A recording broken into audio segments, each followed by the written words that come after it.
आज अगर मैं आपसे पूछूं कि याद कीजिए आप पिछली बार कब खुलकर हंसे थे, जोर जोर से हंसे थे, पेट पकड़कर हंसे थे, इतना हंसे थे कि आंखों में आंसू आ गए हों, मुझे यकीन है आप में से ज्यादातर लोगों को याद नहीं आएगा। आज की भागदौड़ भरी जिंदगी में हंसी तो न जाने कहां गायब हो गई है। हंसना तो दूर, हम मुस्कुराना भी भूल गए हैं। ऐसे में हमें हंसने के लिए मजबूर करते हैं कुछ लोग जिनको देखकर हम कुछ पलों के लिए ही सही पर सारी दुनिया के गम और परेशानियों को भूल जाते हैं। सबसे पहले तो मैं शुक्रगुजार करूंगा IBN 7 वालों का जिन्होंने मुझे ये मौका दिया है। नहीं, कभी कभी तो मौका मिला ही होगा जाने का। गब्बर ने मेरे हाथ काटे वनमा कसम रिचार्ज में तुमसे हाथ मिलाता। तुम्हारे अंदर कमाल की प्रतिभा है, छा जाएगा।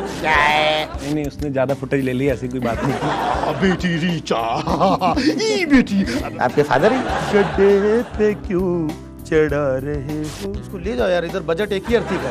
वो गाना सुनाओ राधा, वो गाना सुनाओ। एक लड़की को देखा तो ऐसा लगा। अपनी बीवी पे गलत नजर रखता था ये। क्या देख रहा है बे? इमरान हाशमी को जानते हो?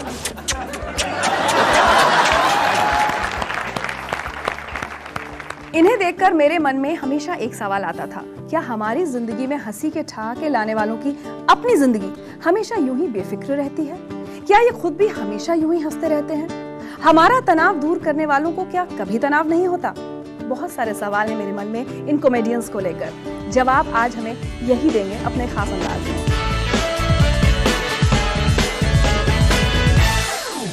जैसे सोना आग में तपकर कुंदन बनता है, वैसे ही परेशानियों की ताप ने सुदेश की कला को निखारा है। पिता की शराब की लत और घर के तंग हालातों ने बचपन में ही नन्हे सुदेश के कंधों पर जिम्मेदारियों का बोझ लाद दिया। चाय की दुकान पर रोज लोगों के झूठे कपों के साथ साथ उनकी घुड़कियां झेली, लेकिन खुद को टीवी पर देखने की ललक को अपने अंदर जिंदा रखा। और आज हम कह सकते हैं कि सुदेश हमारे देश के कॉमेडी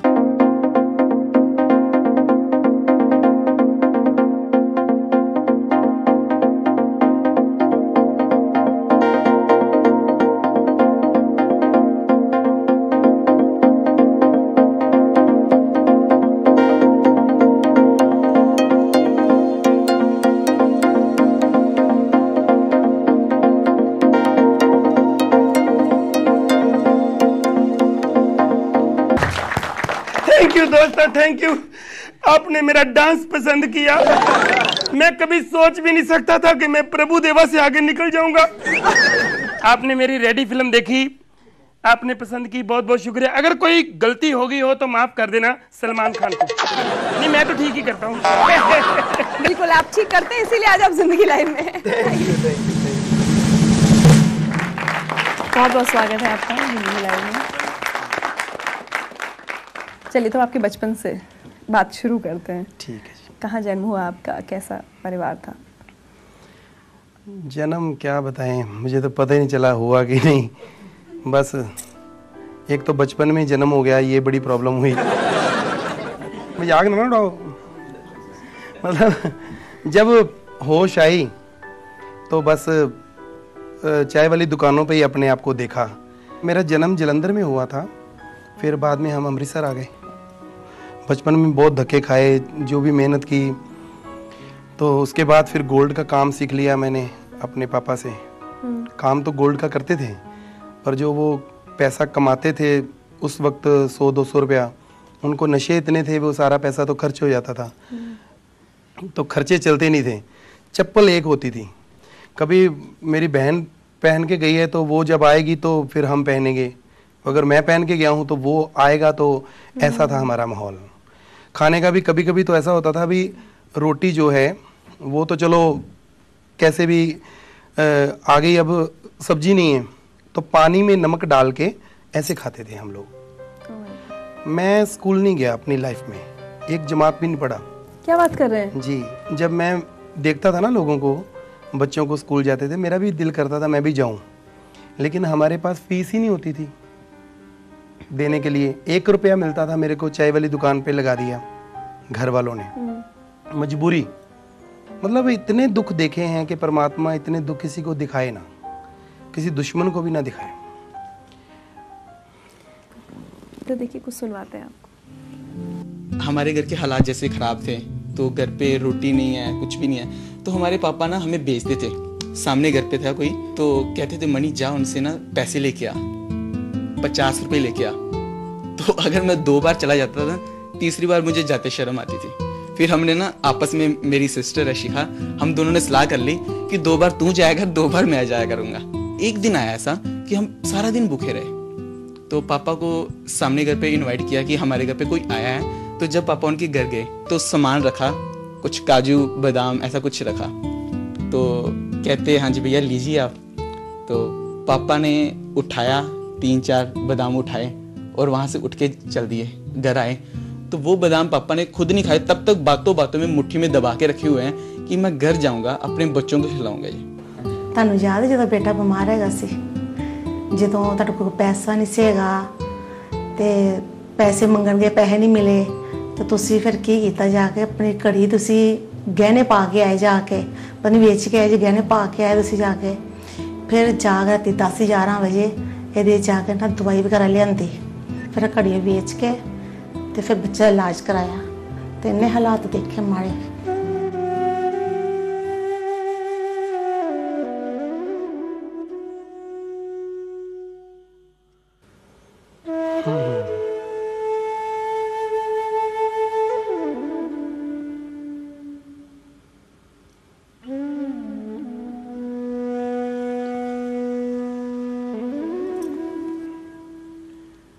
बहुत कुछ हुआ ऐसा। ये तो एक बात बताई है, ऐसी बहुत सारी बातें होती हैं कि जो घर भी नहीं बताते। एक बार, ये तो घड़ी की बात है, मुझे बड़े अवार्ड मिले हैं पंजाब में, मैंने पंजाब में बहुत काम किया है। तो एक आदमी आया और कहता आपको सम्मानित करना है। तो मेरे घर पे इतना हालात ख़राब थे, रोटी खाने को नहीं, घर बिकने को आ गया, बच्चे बीमार हैं, बुरे हाल हैं। तो मैंने उनको बोला कि आप मुझे सम्मानित करना चाहते हो तो अवार्ड दोगे मुझे? कहते हाँ। कितने पैसे का दोगे? कहते 300-400 रुपये का। मैं कहा मुझे पैसे दे दो 300-400 रुपये और ये घर से ले लो। वही मैंने बेच दिया उनको अवार्ड, और वही उन्होंने मुझे स्टेज पे जाके दे दिया, और वही पैसे का हमने घर पे खर्चा किया, राशन लाए। एक अवार्ड जो होता है वो कोई बेचता है? लेकिन उस वक्त मजबूरी थी। तो वो टर्निंग पॉइंट कब आया जब इतना स्ट्रगल कर लिया? बचपन से सिर्फ बुरा वक्त ही देखा आपने, जिंदगी में मोड़ कब आया? ये ऐसा हुआ था कि मैं ऐसे शो वगैरह करता था, तो मुझे 1000 रुपया पेमेंट मिलती थी एक शो की पंजाब में। फिर अल्फा गड्डी शो मेरा आया, वो शो हिट हो गया। शो हिट हो गया तो फिर मुझे शो मिलने लगे, बहुत नाम हो गया मेरा पंजाब में। जितने भी अवार्ड शो होते थे मैं ही करता था। फिर बॉम्बे लाफ्टर चैलेंज जब शुरू हुआ तो उन्होंने मुझे बहुत बार बुलाया। फिर जब मैंने किया तो मुझे पहले ही एपिसोड में स्टैंडिंग मिशन मिली, शेखर जी, सिद्धू जी। चलिए एक मैसेज और है आपके लिए। मुझे याद है जब मैं तुझे कहता था सुदेश वो कोई गाना सुनाओ, तो तू हमारे बाथरूम का जो दरवाज़ा है उसको ढोलक बना के उसके साथ गाया करता था। याद है ना? हमारा दरवाज़ा टूट गया लेकिन तेरा हौसला नहीं टूटा, तेरा जुनून नहीं टूटा। उसी जुनून की वजह से आज ये तूने मुकाम हासिल किया। ये मेरे उस्ताद हैं पंजाब में, बहुत फेमस हैं ये। एक बात बताइए, यहाँ कोई दरवाजा तो नहीं है जिसे आप तोड़ पाएंगे? तो कुछ गा दीजिए अब। अरे वाह, इनके लिए गा दीजिए। एक गाना बड़ा हिट हुआ ना, दीदी तेरा देवर दीवाना, हाय राम कुड़ियों को डाले दाना। अगर ये गाना मतलब दूसरे कलाकार गाएंगे तो कैसे? गाना है SP बालासुब्रमण्यम जिन्होंने गाया।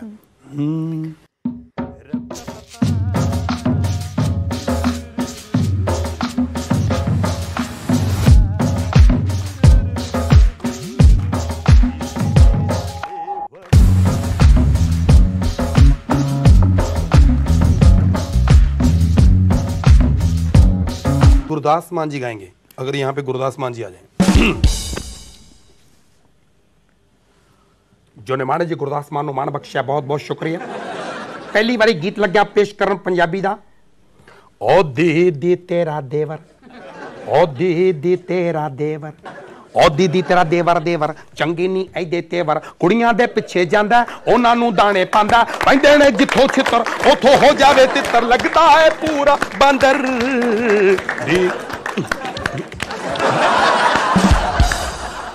अगर ये गाना बहुत ही शरीफ कलाकार जिन्होंने कभी कोई बुरा काम नहीं किया मीका तो ये क्या बात मैं नहीं किया तो भी आप कर रहे हो थोड़ी छोटा सा कोई काम कर दी तो क्या फर्क पड़ता है इससे मीका जी ये गाना कैसे गाएंगे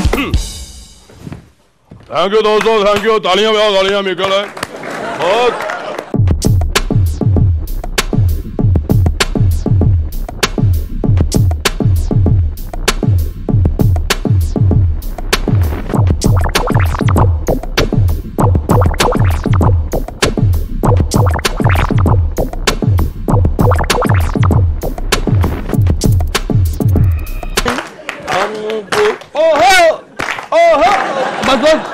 बल बढ़ गए अगर नरेंद्र चंचल जी जिन्होंने भजन कीर्तन किया है तो कैसे गाएं दीदी तेरा देवर दीवाना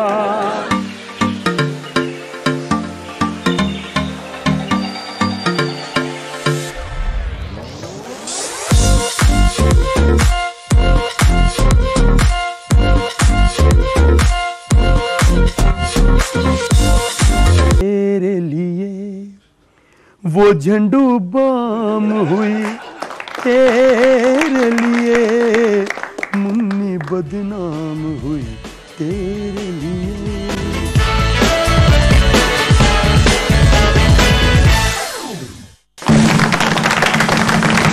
अरे ये मैंने देखा है कि अभी मैं यहाँ बैठा था और मैडम के साथ सीरियस सवाल पूछती हैं तो मैं भी थोड़ा सीरियस हो जाता हूँ बीच में क्योंकि संगत का असर होता है। मैंने मुंबई में जाके ये देखा है एक्टरों ने कुत्ते रखे हुए हैं बाहर जितने भी एक्टर हैं और वो असर होता है जैसे एक्टर बोलते हैं ऐसे कुत्ते भौंकते हैं। शाहरुख खान का कुत्ता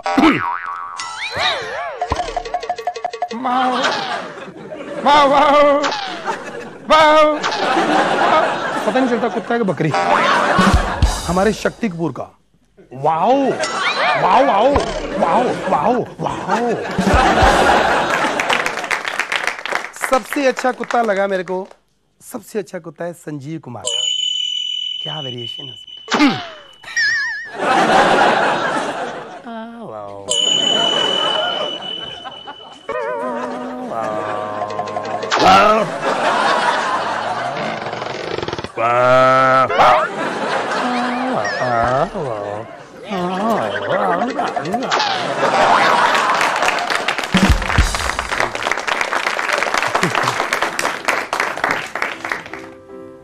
कॉमेडी के आगे कभी कुछ सोचा है?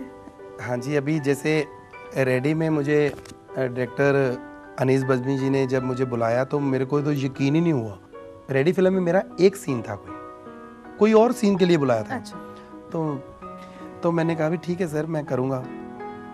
मैंने बातों बातों में जब शुरू हुई तो वो बहुत हंसे खुश हो गए तो मुझे कहते हैं कि अभी कल बात करेंगे। मैं कहा शायद इनको मैं पसंद नहीं आया तो कल बात करेंगे शायद कैंसिल के लिए बुलाएं। दूसरे दिन बुलाया तो मेरे को बोला कि एक फिल्म में जो मेन रोल है कॉमेडी का मेन ट्रैक है वो मैं आपसे करवाना चाहता हूँ। तो फिर वो गए वहाँ पे। लेकिन एक चीज़ है कि मैं रेडी फिल्म की शूटिंग पे जब मैं वहाँ गया आपको भी खुशी होगी कि श्रीलंका में इतना क्रेज सलमान खान का नहीं था जितना मेरा था। इतनी लड़कियां सलमान खान के पास नहीं आती थी ऑटोग्राफ लेने जितनी मेरे पास आती थी कि दिलवा दो।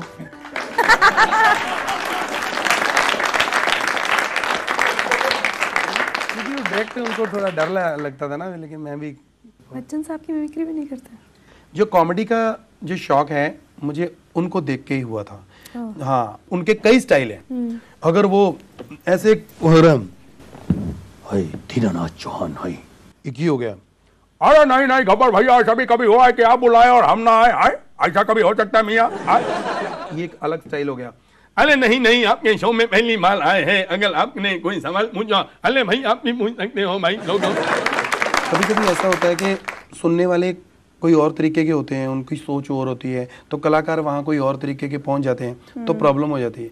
ऐसे एक बार जगजीत सिंह जी हमारे पंजाब में आए थे और वहां पे माहौल दूसरा था, भंगड़े वाले लोग, तो वो गजल गायक कैसे, वो भी बैठे थे वो स्टेज पे आके ऐसे बैठ जाओ, नहीं भी कहते तभी बैठ जाते लेकिन इजाजत लेनी पड़ती है ना, मैं तो कभी कभी आता हूँ, मालिक तो यही है।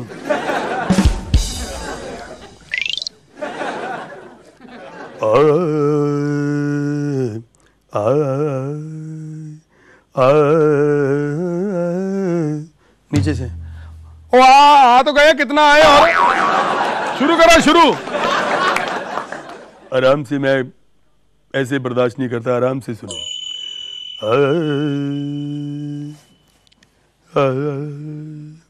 होठों से छू लो तुम, मेरा गीत अमर कर दो।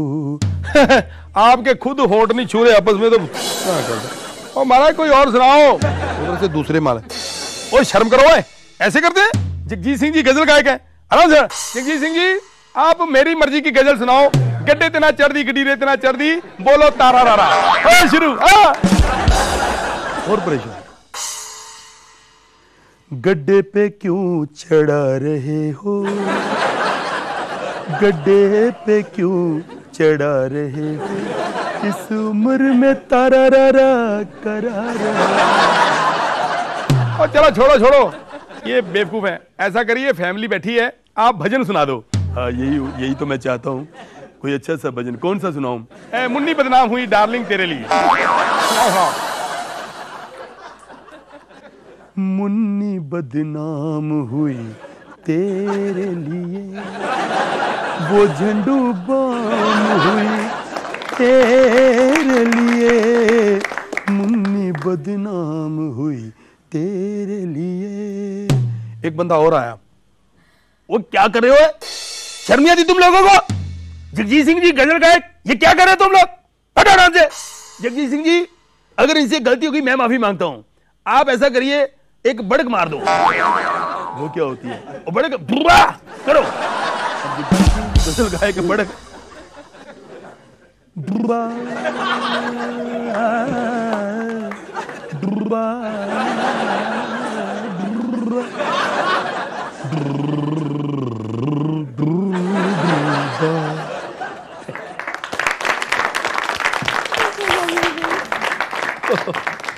बहुत अच्छा लगा आप इस शो पर आए। एक छोटा सा तोहफा जिंदगी लाइफ की तरफ से है आपके लिए।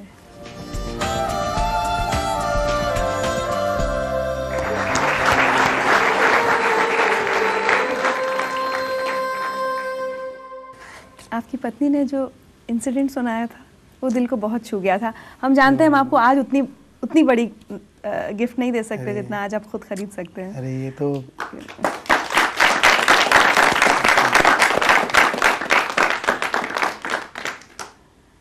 अरे आपको खुशी होगी, वो घड़ी भी ऐसी थी। अपने बेटे के इलाज के लिए भेजते थे। ये जो घड़ी थी ना मेरी, वो ऐसी ही थी, ऐसी ही मिलती जुलती थी। चलिए, थैंक यू।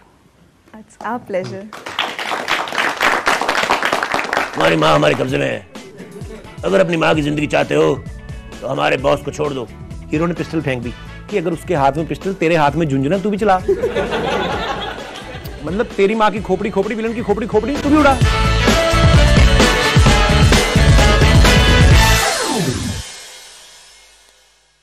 ये दादी माँ जब बोलती है तो अच्छे अच्छों की बोलती बंद हो जाती है। लाला रोशन लाल की हर बात पर ठहाके गूंजते हैं। और हाँ, पंजाब पुलिस के बेहद स्पेशल इंस्पेक्टर जिसकी शक्ल देखकर ही लोगों को हंसी के दौरे पड़ने लगते हैं। हंसी के 3 सितारे, लेकिन उनकी शक्ल एक है। देखना चाहते हैं आप उनको? मैंने सुना अभी तू नागिन बन के आ रही है। सच में बन रही है? क्या जरूरत थी बेटा, सारे हिंदुस्तान के मर्द तो पहले डसे हुए तूने। आपकी उम्र क्या है? जी लड़कियों से उनकी उम्र नहीं पूछा करते। चलो डेट ऑफ बर्थ बता दो। ऐसी की तैसी, ये क्या है? फेस वॉश सर, इसको फेस पे लगाते हैं ना, फेस गोरा हो जाता है। अच्छा, पहले घर से भाग के मुंह काला कर लो फिर फेस गोरा करो। हैं? पहचान ही गए होंगे आप कॉमेडी की पिच पर हंसी के चौके छक्के मारने वाले कपिल को। आपने इनकी कामयाबी तो देखी, लेकिन क्या आप इस कामयाबी के पीछे छुपी सालों की मेहनत को जानते हैं? दिन रात की प्रैक्टिस और सफलता की आस में सालों का इंतजार। कभी माँ के ऑपरेशन ने कपिल की जिंदगी को झकझोरा तो कभी पिता की मौत ने उन्हें तोड़ दिया। लेकिन कपिल अपनी एक्टिंग की पारी तमाम दुखों के बावजूद खेलते रहे और आज कपिल के स्टेज पर खड़े होने की देर है, लोगों की हंसी छूट जाती है।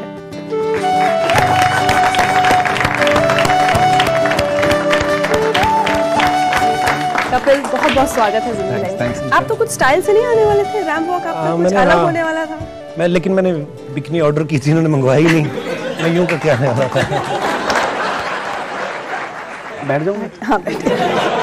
आप सिट डाउन कॉमेडियन हो सकते हैं। जी, थैंक यू सो मच, बड़ा अच्छा लगा आज मुझे बैठ के। अच्छा, तो अब ये बताइए, ये जो एक्टिंग वगैरह ये सब कॉमेडी चल रही है जी, इसका कीड़ा अगर कहें, शौक कब से शुरू हुआ? शौक मुझे बचपन से ही था, स्कूल टाइम से, लेकिन एक्टिंग में जाऊंगा ऐसा कुछ तब नहीं था मेरे मन में, बिकॉज स्कूल टाइम से मुझे गाने का शौक था। फिर मैं कॉलेज में आया तो वहाँ पे मैंने यूथ फेस्टिवल्स होते थे। एक्चुअली ये भी बड़ी रोचक बात है, बड़ी रोचक घटना है कि मेरा एक दोस्त उस प्ले में काम कर रहा था, तो मैंने उनको करते हुए देखा, तो उस वहाँ पे एक लड़की भी थी जो मुझे अच्छी लगती थी। मैंने कहा यार वैसे तो मिलती नहीं, यही जाके करना शुरू कर दूँ, कम से कम साथ में तो रहेगी। तो मैंने कहा मुझे भी कराओ। तो वो थोड़ा सा हकलाता था लड़का, तो वो मुझे ले गया, उसने जाके बोला सर ये भी ये करना चाहता है। तो उन्होंने मुझे डायलॉग दिए, तो उसमें एक अमली, जिसको पंजाबी में बोलते कोई नशेड़ी का करैक्टर था, तो उन्होंने कहा कि ये पढ़ो। मैंने पढ़ा, उनको अच्छा लगा, उनको इतना अच्छा लगा कि वो लड़के का रोल ही उन्होंने मुझे दे दिया, वकील वाला। वो लड़का बाद में मुझे मिला ही नहीं। तो मैंने उस टाइम फर्स्ट टाइम प्ले किया था, तो उसमें बड़ा सीरियस कैरेक्टर था वो। फिर मैंने कोई तकरीबन 8-10 साल थिएटर किया, और हालांकि हमारे घर में इतनी प्रॉब्लम रही, मेरे फादर साहब कोई 10-12 साल उन्होंने संघर्ष किया उस चीज़ के साथ, उनको कैंसर की प्रॉब्लम हो गई थी। तो लेकिन उन्होंने आज तक मुझे कभी नहीं कहा कि ये लाइन छोड़। दिल्ली में ही मेरे फादर का देहांत हुआ था, हम लोग एम्स में थे। बस बड़े ये दिल्ली में ऐसा मेरा टाइम निकला है कि अब भी जब मैं दिल्ली में कभी लैंड करता हूँ, मैं कभी फ्लाइट में आता हूँ, ऊपर से देखता हूँ दिल्ली, तो मुझे वो मेरा दिमाग में सारी चीज़ें वापस आ जाती हैं। फादर के जाने के बाद एक ये भी वक्त आया था कि घर की जिम्मेदारियां थी, हालात बहुत अच्छे नहीं थे, उस दौरान आप शोज भी कर रहे थे, स्ट्रगल कर रहे थे, ऐसा वक्त भी देखा है आपने टू अर्न मनी? मैंने बहुत ऐसा वक्त देखा है, क्योंकि फादर की डेथ के बाद कि घर पे से एक मेंबर को जॉब मिल जाती है, तो तब मेरी मम्मी चाहते थे कि तू बड़े भाई से ज़्यादा पढ़ा लिखा है, तू ये जॉब कर, तेरे आगे तरक्की के चांस हैं। तो मैंने कहा मेरा दिल ही नहीं करता है जॉब करने को, मैं चला जाऊंगा बॉम्बे, कुछ करूंगा, अगर कुछ बन गया तो ज़रूर आऊँगा तुम लोगों से मिलने, अदरवाइज़ नहीं तो ठीक है, मैं अपना तो खुद तो खा ही लूँगा कहीं ना कहीं से। तो इंडिया में ये बड़ी खासियत है, अच्छी है, लंगर लगे होते जगह जगह, आपको भूख लगी कहीं से तो आप खा ही लोगे। तो मुझे बस यही था, बड़ा उस टाइम पे वाकई वो पीरियड बहुत टफ था कि नौकरी नहीं है घर पे, वो एक सरकारी क्वार्टर मिला हुआ था हमें पुलिस डिपार्टमेंट की तरफ से, तो वो भी एक टाइम के बाद आपको खाली करना होता है। तो बड़ी टेंशन थी हमारे दिमाग में, बहन की शादी करनी थी, तो हमने मेरी सिस्टर की मैंने एंगेजमेंट कर दी कोई अच्छा सा लड़का देख के। तब तक मैं लाफ्टर चैलेंज में मेरा सिलेक्शन हो गया था। उसके बाद फिर मैं जब गया, पहले राउंड से लेके दूसरा तीसरा हर राउंड में फर्स्ट आया, फिर लास्ट में लाफ्टर चैलेंज का विनर बना, मुझे 10 लाख रुपए का चेक मिला। तो मैंने काफ़ी सारे पैसा जमा किए, जितने किए तो मैंने अपनी बहन की शादी पे खर्चा किया। That's so nice. उसके बाद आपने जलंधर के कॉलेज में पढ़ाया भी है, कुछ ऐसा भी हुआ है? जी, मैं जब एपीजे कॉलेज में मैंने एडमिशन लिया, तो मुझे उन्होंने कहा, जब हम लोग पहली बार गए कॉलेज, तो बोलते आप कौन से डिप्लोमा में एडमिशन लेंगे? मैंने कहा सबसे महंगा वाला कौन सा है इस कॉलेज में, क्योंकि है तो फ्री। बोलता PG diploma in commercial arts. मुझे पता भी नहीं क्या होता है कमर्शियल आर्ट्स, मैंने कहा इसी में लेनी है, क्लास नहीं मैंने कभी लगाई। तो उसके साथ साथ मैंने गर्ल्स कॉलेज में, मुझे लगा कि मैं अगर करता हूँ, परफॉर्म करता हूँ, तो मेरे दिल में था कहीं कि मैं डायरेक्ट करूँ, स्किट करवाऊँ। तो मैं वहाँ पे BDRI गर्ल्स कॉलेज था जलंधर में, वहाँ पे मैं गया, और मुझे इस बात की खुशी है कि हम लोग उनकी उम्मीद पे पूरा खरा उतरे। उनके कॉलेज की उस टाइम मैक्सिमम पोजीशंस आई थी। हाँ जी कपिल जी, कैसा लग रहा है? जिंदगी लाइव बात कैमरा पे हो रही है, लेकिन मुझे बहुत अच्छा लग रहा है। मुझे आज वो एक बड़े भाई वाली खुशी आज मैं महसूस कर रहा हूँ तुम्हारे लिए ये सब बोलते हुए।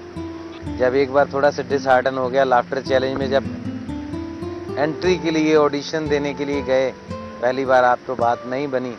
तो मुझे याद है जब दिल्ली में हमने दोबारा ऑडिशन दिया तुम्हारा, और उसके बाद वही लाफ्टर चैलेंज जिसमें प्रिलिमिनरी में ऑडिशन में ही आपको उन्होंने सिलेक्ट नहीं किया था, बाद में वही लाफ्टर चैलेंज आपने जीता। वो दिन भी हमारे लिए बहुत खुशी का था। उसके बाद तो बहुत कंपटीशन आपने जीते और आगे भी जीतते रहोगे। मैं यही कहूँगा, जीते रहो और जीतते रहो। मैं इनको गुरु मानता हूँ, मैंने इनको देख के ही शुरू किया था। लाफ्टर चैलेंज की कोई खास यादें? लाफ्टर चैलेंज में एक जो सबसे मेमोरेबल मोमेंट है, काफ़ी सारी हैं वैसे तो, मैंने स्विमिंग लाफ्टर चैलेंज के दौरान सीखी। क्योंकि जहाँ पे हमें चैनल ने ठहराया था वहाँ पे नीचे स्विमिंग पूल था, तो वहाँ पे सब कॉर्पोरेट जगत के लोग आते थे। एयर होस्टेस रुकती थी सामने बिल्डिंग में, ऐसे ही मतलब नहीं, ऐसी हरगिज कोई वैसी बात नहीं। मैं उनको बिल्कुल अपनी छोटी गर्लफ्रेंड की तरह मानता हूँ।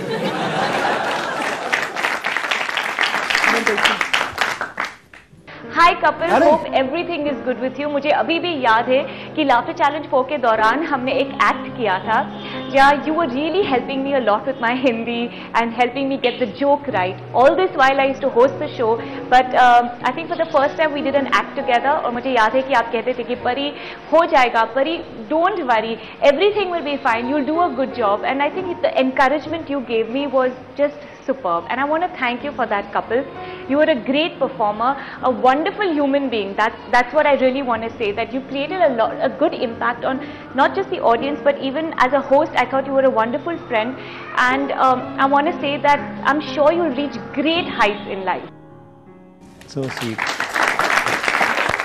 अब ब्रेक पर चलेंगे, एक अच्छा सा कोई पीस। पहले आप फिल्में देखिए अगर 80s की, तो उसमें आपको देखने को मिलेगा कि हीरो हीरो लगते ही नहीं थे। उस टाइम पे क्या करते थे, हीरो के साथ सिंपैथी क्रिएट करते थे। आप देखिए विलेन सारे अमीर होते थे, डॉक्टर डैंग, शाकाल, मोगैम्बो, लॉयन हमारे अजीत साहब, जिनके साथ मोना डार्लिंग पक्की होती थी। वो क्यों, जो महिला गुंडी होती थी आरक्षण में, रिजर्व कोटे में आती थी, मुझे पता ही नहीं चला वो क्यों होती थी फिल्म में। उसका कोई काम भी खास नहीं होता था, उसका एक ही काम होता था कि जब विलेन को कोई खास काम नहीं है, वो स्विमिंग पूल के बाहर बैठा दारू पी रहा बेवड़ा दिन में, तो वो इतना टॉवल पहन के ना यूं उसको मसाज कर रही, चेहरे पे कोई एक्सप्रेशन नहीं। तो ऐसे लगता था इसको, ऐसे लगता था इसको एक्सप्रेशन की पेमेंट नहीं दी गई।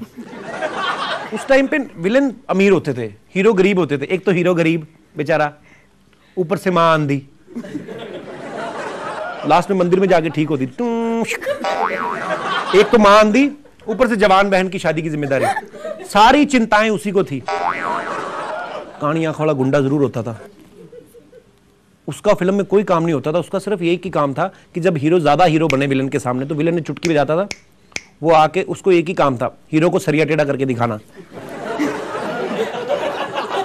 होता था ना ऐसे। एक और गुंडा होता था, उसका भी कोई काम, यही वाला गुंडा काड़ी आंखों वाला, उसका कोई काम नहीं था, इसको एक ही काम था, लास्ट में हीरो की मां को उठा के लाना है। आप देखिए कॉमन चीजें क्या होती थी फिल्म में। 5 मिनट पहले पुलिस आती थी, सबको पता है।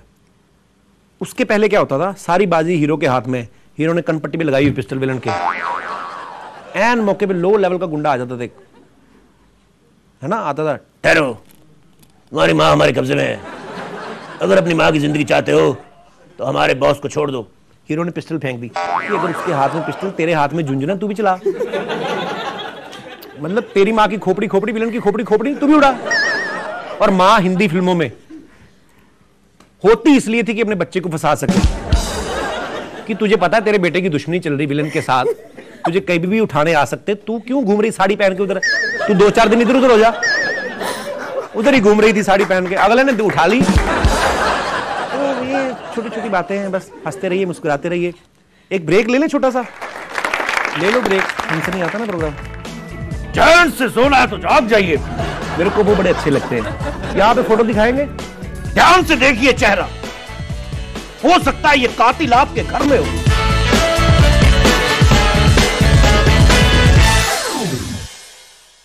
आपको याद होगा कि दिल्ली में एड्स अवेयरनेस के ऊपर एक प्रोग्राम हुआ था, जिसमें रिचर्ड गेर आए थे, याद है आपको? शिल्पा शेट्टी, बड़ा धार्मिक सा प्रोग्राम था। तो जब भी ये कांड हुआ, जब भाई साहब ने शिल्पा को किस कर दिया, तो क्योंकि हमारा कल्चर नहीं है, हमारी संस्कृति नहीं है, हमारा कल्चर अलाउ नहीं करता हम सब कोई ये सब करने के लिए। वैसे ही जनसंख्या भले ही हमारी सबसे ज्यादा हो, पर ये नहीं हमसे बर्दाश्त होता कि कोई क्यों आके हमारी बहू बेटी को किस करे। क्यों हमारे अपने लोग मर गए? तो ये जो हमारे पुलिस वाले भाई साहब, इनको भी पसंद नहीं आया। बोलते यार ये रिचर्ड गेर अगर मुझे कहीं मिला तो मैं छोड़ूंगा नहीं इसे। रिचर्ड गेर बेचारे दोबारा घूमने आ गए अमृतसर में अपने बीवी बच्चों के साथ, यही सोच के कि शायद इस बार फिर दोबारा वैसा कुछ होएगा। इन्होंने घेर लिया उसको, पुलिस वाले ने। अब प्रॉब्लम ये कि इनका अंग्रेजी में हाथ टाइट, मौके पे नाम भूल गए अपना। कहते हेलो अपना क्या इसका नाम था अपना, हेलो फेयर कम्प्लेक्शन। रिचर्ड गेर लगा हुआ अपने काम में, किसको बुला रहा है उसको नहीं पता चल रहा। फिर बोले हेलो अपना ओ अंग्रेजों के शक्ति कपूर, इधर आओ, इधर आके मुर्गे बन जाओ। बोलो what happened, what's wrong with you? बोलते ये शिल्पा को पप्पी क्या समझ के ली थी? व्हाट पप्पी? बोलते पप्पी अपना, अब इसको पप्पी की अंग्रेजी ना आए। बोलते पप्पी अपना ये पप्पी ये क्या समझ के ली थी? बोले तुम लोग क्या समझते हो, हमें पप्पी लेना नहीं आता? देखो हम पंजाबी आदमी है, सरदार आदमी, अगर हम लोग अपनी आई पे आ जाएं तो हमारी पप्पी नहीं पप्पा होता है 30 से 35 मिनट का। 30 से 35 मिनट का पप्पा, और जो मूछे दाढ़ी चुभेंगी वो अलग है। अब वो बेचारा वो गोरा डर रहा है, बोलता है नो नो नो एक्चुअली ये पप्पी नहीं था, ये जैसे आपके इधर नमस्कार होता है, हमारे वहाँ का अमेरिका का नमस्ते है। तो ये तुम्हारी नमस्ते थी? कहते खोते थे पुत्र, तुम्हारी बाय बाय तो बड़ी खतरनाक होती होगी फिर। नो नो आप काम क्या करते हो? बोलता you didn't recognise me, I am a Hollywood actor, आपने कभी हमारा पिक्चर नहीं देखा? कहता मैं तुम्हारी फिल्में नहीं देखता, तुम्हारी फिल्मों में नमस्ते ही बड़ी होती, लंबी लंबी नमस्ते। तुम लोग ये भी नहीं सोचते मेहमान को घर जाना है, लेट हो रहा है, नमस्ते करने में लगे रहते हो। बोलता नो नो आप हमारा साफ सुथरा पिक्चर देखो, आप हमारा टाइटैनिक देखो। कहता अच्छा टाइटैनिक में कोई ऐसी चीज नहीं थी? बोलता ऑफ कोर्स नॉट, उसमें हमने ऐसा कुछ नहीं किया। तो कहता जहाज के सबसे नीचे वाले कमरे में वो लड़का जो तुम्हारी बुआ की फोटो बना रहा था वो क्या था? कहता भगवान का खौफ करो, इतने गहरे पानी में गंदे गंदे काम करते हो, जहाज तो तुम्हारा डूबेगा ही। एक काम करो, वापस निकलो अपने बीवी बच्चों को लेके, और रास्ते में हमारी किसी बहू बेटी को नमस्ते नहीं करनी अपने वाली। नहीं तो इमरान हाशमी को जानते हो? बोलता नो वो इज इमरान हाशमी। कहता जो भी है, अगर उसे अमेरिका छोड़ा है तुम्हारी माँ बहन कर देगा वो। अच्छा ये बताइए, आपके अलग अलग जो कैरेक्टर्स हैं, इंस्पेक्टर वाला, दादी वाला, ये सब कैसे धीरे धीरे डेवलप हुए हैं? हम एक ऑब्जर्व करते हैं कहीं से, कॉमेडियन की नज़र से, कि जो दादी का कैरेक्टर मैंने किया था पहली बार, तो मेरे दिमाग में एक ऐसा कि कोई मैंने कभी ऐसा कोई कैरेक्टर नहीं किया, फीमेल कैरेक्टर। तो सोचता सोचता मैं अपनी बिल्डिंग में लिफ्ट में घुसा, तो एक जो मैंने मन में सोचा हुआ था, सामने मेरे बुढ़िया एक मिल गई मुझे। पता नहीं किधर जा रही थी, ऊपर जा रही थी शायद, नहीं मतलब मेरा 3rd फ्लोर पे था, वो 7th फ्लोर पे जा रही थी। तो अंदर मुंह घुसा हुआ पूरा, मतलब अम्मा को देख के आप एक्सरे की जरूरत नहीं, आप देख सकते थे, अम्मा इतनी बारीक सी। मैंने उसको बोलते नहीं सुना, लेकिन मेरे दिमाग में अगर ये बोलेगी तो ऐसे ही बोलेगी, कैसा है तू? है? तो मेरे को लगा कि यार ये ऐसा कैरेक्टर होना चाहिए। तो ये मैंने कैरेक्टर वहां से ऑब्जर्व किया। एक लाला रोशन लाल थे, जिसका मैंने, हमारे ना टिपिकल जो शहरी लोग होते हैं जिनको संडे वाले दिन अपने घर पे नाश्ता नहीं करना, ऐसे कैरेक्टर मैंने एक देखे थे वहाँ पे। उनको ना लंबी लंबी छोड़ने की आदत है, तो मैंने वहाँ से वो कैरेक्टर उठाया। जैसे पिछले दिनों ना MMS कांड बड़े चर्चा में आए थे, है ना, कईयों के तो मोबाइल में भी होंगे। तो ऐसा एक कैरेक्टर है जिसको लंबी लंबी छोड़ने की आदत है, उसको नहीं पता है कि बात कौन सी कहाँ पे करनी है। मतलब वैसा टाइप कैरेक्टर है कि अपनी माँ को फोन कर रहा है, माँ मुबारक हो, हम 2 से 3 हो गए। माँ बोली बेटा क्या हुआ, लड़का की लड़की? नहीं माँ तुम्हारी बहू ने दूसरी शादी कर ली। वैसा टाइप कैरेक्टर। अब वो बंदा, उसको किसी ने बोल दिया लाला जी इधर आइए, लंबी लंबी छोड़ने की आदत है उसको। बोलता आपको पता है वो कोने वाले घर में लड़की रहती है, उसका MMS बन गया। अब इनको पता भी नहीं MMS होता क्या है, बस अपनी रौब दिखाना है सोसाइटी में कि मैं भी कुछ हूँ, मुझे भी पता है। किसने बताया तुम्हें? बोलता अरे टीवी में आ रहा है, लड़की बड़ी फेमस हो गई। अब इनको लगा टीवी में आता तो अच्छा ही होगा कुछ। बोलते इसमें कौन सी बड़ी बात है, MMS बन गया। बोलते अरे बड़ी बात नहीं, लड़की का MMS बन गया। आप बोलते बड़ी बात नहीं, कोई बड़ी बात नहीं है, मेरी खुद की बेटी का बना हुआ है। वो बंदा बेचारा हैरान परेशान, क्या बोल रहे हैं लाला जी, आपको पता आप क्या बोल रहे हैं? कि हाँ पता, ये तो कुछ भी नहीं, मेरी वाइफ है ना आपकी भाभी, उसके तो 3-4 बने हुए हैं। वो थप्पड़ मारा खींच के, आपको अकल नहीं, आप क्या बकवास कर रहे हैं? बोलते इसमें बकवास वाली कौन सी बात है, अपनी बहू बेटी अपने पैरों पे स्टैंड हो रही, होने दो उसको। ऐसे कैरेक्टर्स कुछ होते हैं ना हमारी सोसाइटी में, पता नहीं होता कौन सी बात कहाँ पे करनी है। ठीक बात बताइए, कभी किसी पत्रकार को, कई न्यूज एंकर को नहीं ऑब्जर्व किया आपने, कोई कैरेक्टर बनाया हो? मुझे सारे न्यूज वाले इतने प्यारे लगते हैं ना। कुछ आप तो सच में है ही बड़ी प्यारी। ऑनलाइन इसको बोलते हैं, ऑनलाइन ट्राई मारना। मैंने एक आते ना, सनसनी आता ना प्रोग्राम, चैन से सोना है तो जाग जाइए, मेरे को वो बड़े अच्छे लगते हैं। मतलब इतना प्यार से न्यूज सुनाते हैं, आदमी अच्छा भला सो रहा होता है, एक तो वैसे दिल का मरीज आदमी। न्यूज कातिल की फोटो दिखाते ना, जो 5-5 घंटे पहले उस पर डिस्कस करते हैं, कैसे किया होगा इसने कत्ल, कत्ल किया, छुरा मारा तो कत्ल किया उसने, क्या यहाँ पे फोटो दिखाएंगे, ध्यान से देखिए इस खौफनाक चेहरे को, कातिल यूं उसकी फोटो लगी कातिल की, ध्यान से देखिए चेहरा, हो सकता है ये कातिल आपके घर में हो। अच्छा, इतने कॉन्फिडेंस से कहते हैं, बच्चा अपने बाप पे शक कर रहा होता है।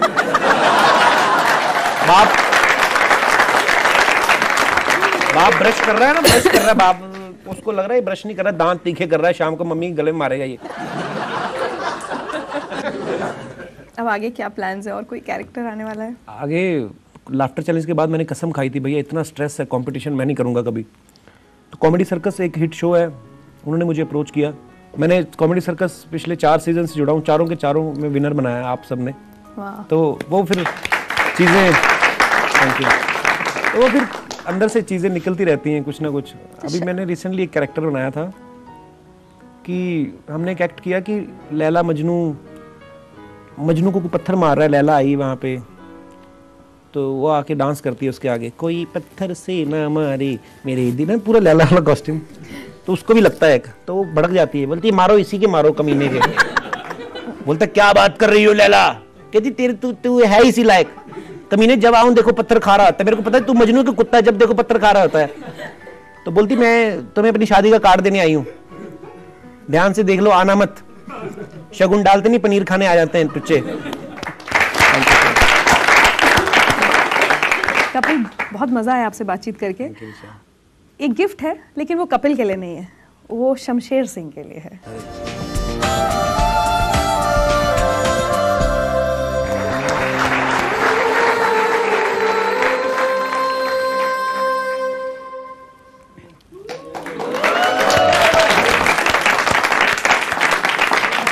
कैसा लग रहा हूं मैं पापा जी? एक चुटकी सिंदूर की कीमत तुम क्या जानो रिचा बाबू।